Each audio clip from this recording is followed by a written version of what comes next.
राधे राधे मेरे प्यारे भाइयों बहनों माताओं व बंधुओं, संस्कार की बातें चैनल में आपका स्वागत है। बंधुओं, आज गुरुवार मैं आपके लिए लाई हूँ भगवान विष्णु की कथा। बंधुओं, गुरुवार के दिन भगवान विष्णु की कथा को सुनने मात्र से भगवान विष्णु अपने भक्तों पर अपनी असीम कृपा बरसाने लगते हैं। अपने भक्तों की हर मनोवांछित इच्छा पूरी करते हैं। बंधुओं, एक बात का ध्यान हमेशा रखें, जब भी कोई कथा सुने पूर्ण विश्वास सच्ची निष्ठा के साथ ही सुने और कथा को पूरी सुने, ताकि आपकी हर इच्छा भगवान विष्णु पूरी कर सकें।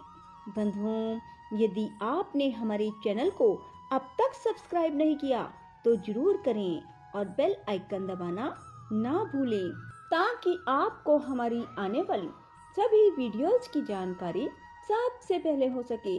बंधुओं, वीडियो को पूरी सुनने के बाद कमेंट बॉक्स में जय विष्णु भगवान जरूर लिखें। बोलो विष्णु भगवान की जय हो। भगवान विष्णु कहते हैं, राजन, कृकल वैश्य सब तीर्थों की यात्रा पूरी करके अपने साथियों के साथ बड़े आनंद से घर की ओर लौटे। वे सोचते थे, मेरा संसार में जन्म लेना सफल हो गया, मेरे सब पितर स्वर्ग को चले गए होंगे। वे इस प्रकार विचार कर ही रहे थे कि एक दिव्य रूपधारी विशाल काय पुरुष उनके पितामहों को प्रत्यक्ष रूप से बांधकर सामने प्रकट हुए और बोले, वैश्य, तुम्हारा पुण्य उत्तम नहीं है, तुम्हें तीर्थ यात्रा का फल नहीं मिला, तुमने व्यर्थ ही इतना परिश्रम किया। यह सुनकर कृकल वैश्य दुख से पीड़ित हो गए। उन्होंने पूछा, आप कौन हैं जो ऐसी बात कह रहे हैं? मेरे पितामह क्यों बांधे गए हैं? मुझे तीर्थ का फल क्यों नहीं मिला?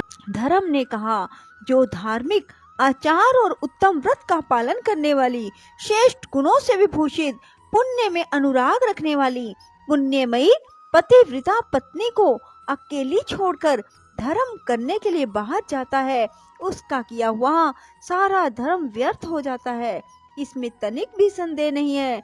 जो सब प्रकार के सदाचार में संलग्न रहने वाली, प्रशंसा के योग्य आचरण वाली, धर्म साधन में तत्पर, सदा पतिव्रत्य का पालन करने वाली, सब बातों को जानने वाली, ज्ञान की अनुरागिनी है, ऐसी गुणवती, पुण्यवती और महासती नारी जिसकी पत्नी हो, उसके घर में सर्वदा देवता निवास करते हैं।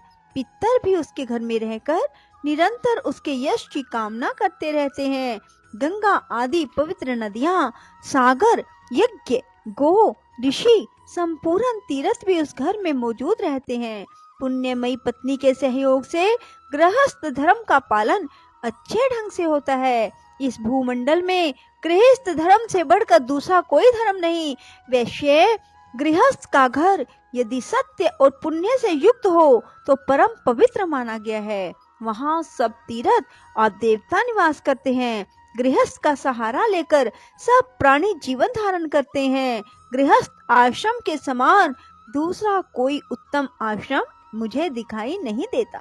जिसके घर में साध्वी स्त्री होती है, उसके यहाँ मंत्र, अग्निहोत्र, संपूर्ण देवता, सनातन धर्म, दान, आचार सब मौजूद रहते हैं। इसी प्रकार जो पत्नी से रहित है, उसका घर जंगल के समान है। वहाँ किए हुए यज्ञ तथा भांति भांति के दान सिद्धिदायक नहीं होते। साध्वी पत्नी के समान कोई तीर्थ नहीं, पत्नी के समान कोई सुख नहीं। संसार से तारने के लिए, कल्याण साधन के लिए पत्नी के समान कोई पुण्य नहीं। जो अपनी धर्म परायणा सती नारी को छोड़कर चला जाता है, वह मनुष्यों में अधम है। गृह धर्म का परित्याग करके तुम्हें धर्म का फल कहाँ मिलेगा? अपनी पत्नी को साथ लिए बिना जो तुमने तीर्थ में स्नान और दान किया, उसी दोष से तुम्हारे पूर्वज बांधे गए हैं। तुम चोर हो और तुम्हारे ये पितर भी चोर हैं, क्योंकि इन्होंने लोलुपतावश तुम्हारा दिया हुआ श्राद्ध का अन्न खाया है। तुमने श्राद्ध करते समय अपनी पत्नी को साथ नहीं रखा था।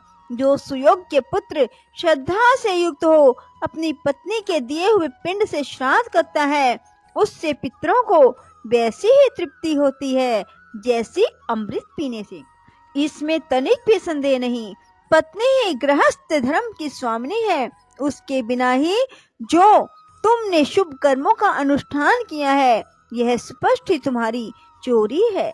जब पत्नी अपने हाथ से अन्न तैयार करके देती है तो वह अमृत के समान मधुर होता है। उसी अन्न को पितर प्रसन्न होकर भोजन करते हैं और उसी से उन्हें विशेष संतोष और तृप्ति होती है। पत्नी के बिना जो धर्म किया जाता है वह निष्फल होता है। कृकल ने पूछा, धर्म अब कैसे मुझे सिद्धि प्राप्त होगी और किस प्रकार मेरे पितरों को बंधन से छुटकारा मिलेगा? धर्म ने कहा, महाभाग अपने घर जाओ। तुम्हारी धर्म परायण पुण्यवती पत्नी शुक्ला तुम्हारे बिना बहुत दुखी हो गई थी। उसे सांत्वना दो और उसी के हाथ से श्राद्ध करो। अपने घर पर ही पुण्य तीर्थों का स्मरण करते हुए तुम श्रेष्ठ देवताओं का पूजन करो।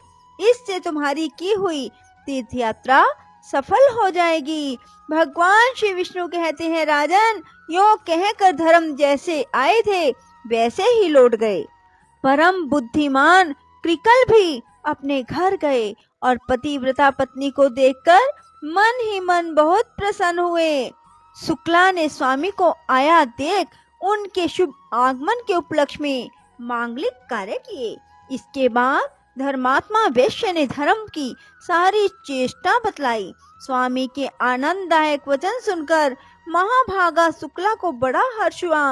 उसके बाद कृकल ने घर पर ही रहकर पत्नी के साथ श्रद्धा पूर्वक श्राद्ध और देव पूजन आदि पुण्य कर्म का अनुष्ठान किया।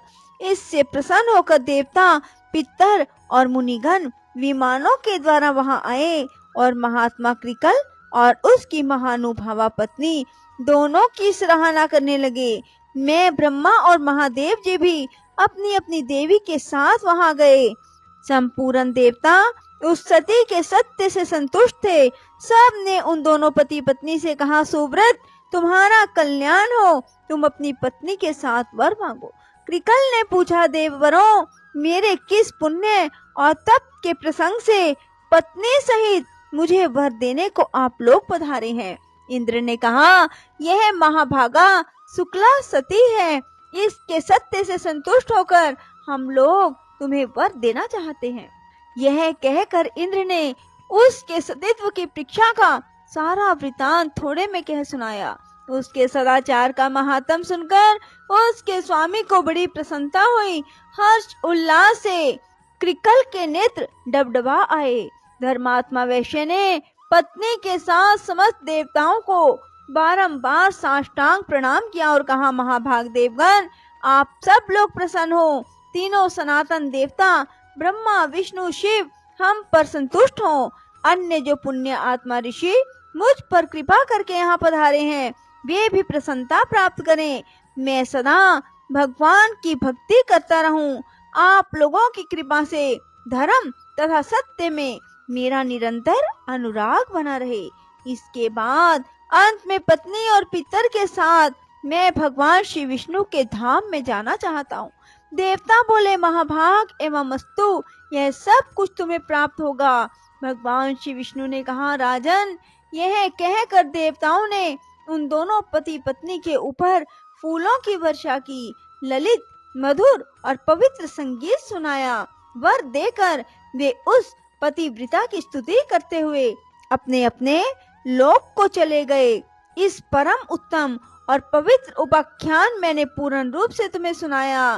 राजन, जो मनुष्य इसे सुनता है वह सब पापों से मुक्त हो जाता है। स्त्री मात्र को शुक्ला का उपाख्यान श्रद्धा पूर्वक सुनना चाहिए। इसके श्रवण से वह सौभाग्य, स्थित्व, पुत्र पौत्रों से युक्त होती है। इतना ही नहीं, पति के साथ सुखी रहकर वह निरंतर आनंद का अनुभव करती है। बोलो विष्णु भगवान की जय हो। राधे राधे। जय श्री कृष्णा। बंधुओं, यदि आपको हमारी वीडियो पसंद आए तो इसे लाइक करें और शेयर भी जरूर करें। धन्यवाद।